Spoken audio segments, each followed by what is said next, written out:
Today, our topic is about travel. In this lesson, we will be able to learn how to communicate or ask questions during our travel. I will teach you how to speak Hiligaynon for simple questions like, how many hours is our trip? What time is our trip? How much is the fare? Simple questions like that. So, let's start now. Ano oras ang biyahe pakadto sa Manila?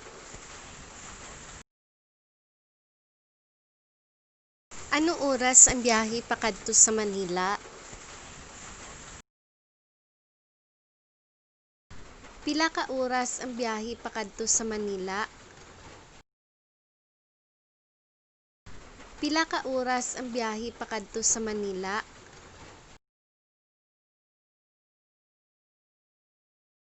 Tagpila ang plite pakadto sa Iloilo? Tagpila ang plite pakadto sa Iloilo?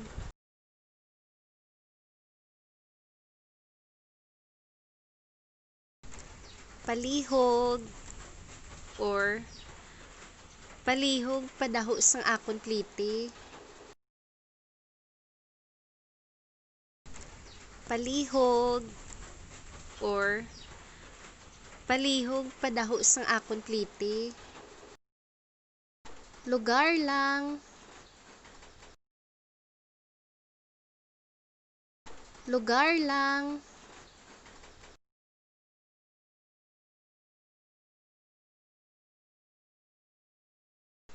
Nong, ihatod ko sa simbahan.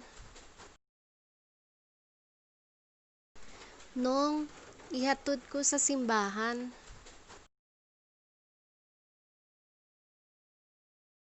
So mga palangga, I hope you learned something from our lesson number 5 regarding how to communicate or ask questions during our travel.